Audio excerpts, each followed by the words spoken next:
facilitateur général du dialogue national de 2025.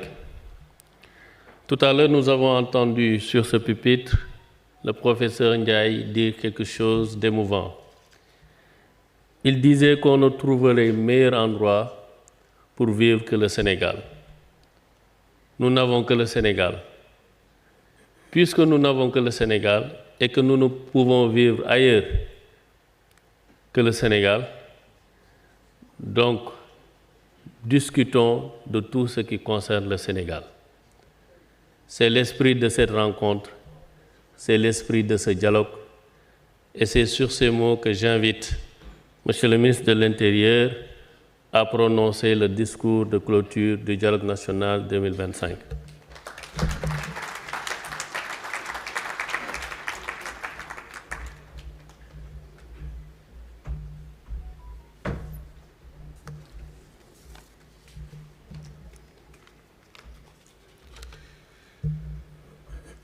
Monsieur le ministre, directeur de cabinet du Président de la République, Monsieur le Président du Haut Conseil du dialogue social, Monsieur le facilitateur du dialogue national, Mesdames et Messieurs les représentants des institutions de la République, Mesdames, Messieurs les responsables des partis politiques, des coalitions de partis politiques et des entités regroupant des personnes indépendantes, notabilités religieuses et coutumières, Mesdames, Messieurs les représentants de la société civile, Mesdames, Messieurs les représentants des syndicats, organisations socio-professionnelles et du patronat, chers compatriotes, chers invités, en vos rangs et qualités. Mesdames, Messieurs, c'est un insigne honneur et un réel plaisir de vous retrouver ce matin pour parachever un travail que nous avons engagé ensemble depuis le 28 mai dernier. Au nom de Monsieur le Président de la République, Bassirou Diomaye Diakhar Faye, initiateur de ce dialogue national, du gouvernement dirigé par M. Ousmane Sonko et en ma qualité de ministre de l'Intérieur et de la Sécurité publique, je tiens à vous adresser mes sincères remerciements pour l'excellent travail accompli.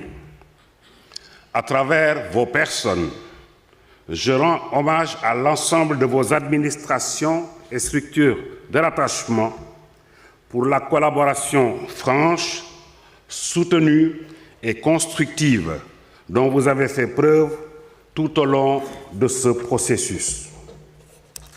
Après 5 jours de discussions riches et parfois passionnées, j'ai l'honneur de présider cette cérémonie de clôture d'un dialogue qui assurément fera date.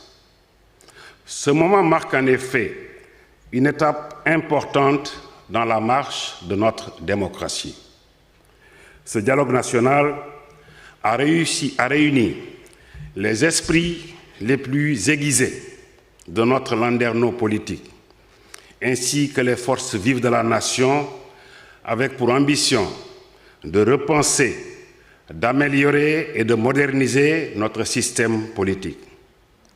Ensemble, avec rigueur, professionnalisme et un véritable praticien chevronné, vous avez revisité de manière holistique notre architecture politique en identifiant sans détour les limites de notre cadre institutionnel actuel.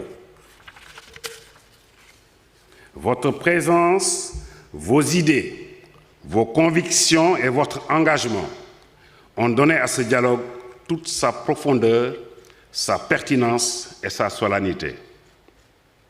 Mesdames, Messieurs, pendant plusieurs jours, nous avons croisé nos regards, confronté nos idées et fait entendre la pluralité des voix qui composent notre écosystème politique. Ce moment démocratique est l'expression vivante de notre volonté commune de bâtir un système politique plus solide, plus équitable et plus inclusif pour le Sénégal. Ensemble, nous avons abordé des thématiques aussi complexes que fondamentales. La démocratie, les libertés et les droits humains, le processus électoral et les réformes institutionnelles.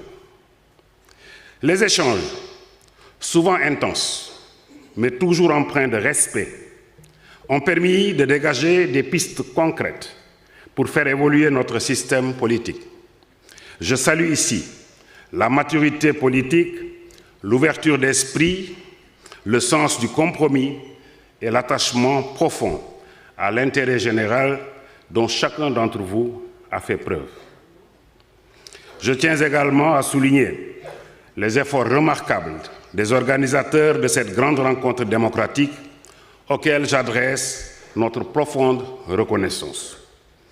Permettez-moi aussi d'adresser une mention spéciale au facilitateur pour son engagement, sa disponibilité et son sens élevé de la responsabilité. Nous pouvons aujourd'hui nous réjouir d'avoir franchi une étape déterminante. Des consensus importants ont émergé notamment sur la rationalisation des partis politiques, le contrôle du fichier électoral, l'encadrement du financement public des partis, l'inscription permanente sur le fichier électoral, la création d'une Cour constitutionnelle, la dématérialisation du processus électoral et enfin la création d'une commission électorale nationale indépendante. Ces avancées sont porteuses d'espoir pour une gouvernance politique plus moderne, plus transparente et plus efficace. Mesdames, Messieurs, sans anticiper sur le rapport général qui exposera en détail les recommandations issues de vos travaux, je voudrais vous réaffirmer l'engagement ferme du gouvernement à veiller à leur mise en œuvre effective. Cet engagement a été solennellement pris par le chef de l'État lors de la cérémonie d'ouverture du 28 mai. Le dialogue national ne doit pas rester un événement ponctuel.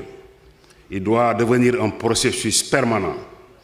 Une démocratie vivante exige que l'écoute, la concertation et l'ajustement continu soient des réflexes institutionnels. Continuons donc à dialoguer, à corriger ensemble ce qui doit l'être, car c'est dans ces interactions que se forge une gouvernance politique durable. Mesdames et Messieurs, chers participants, en clôturant cette édition du dialogue national consacrée au système politique, je forme le vœu que cet esprit de concertation, de responsabilité et de construction collective continue d'irriguer nos institutions, nos forces politiques et l'ensemble de notre société. Le Sénégal, une fois de plus, a montré qu'il est une démocratie debout, résolue à avancer par la parole, par l'écoute et par l'action.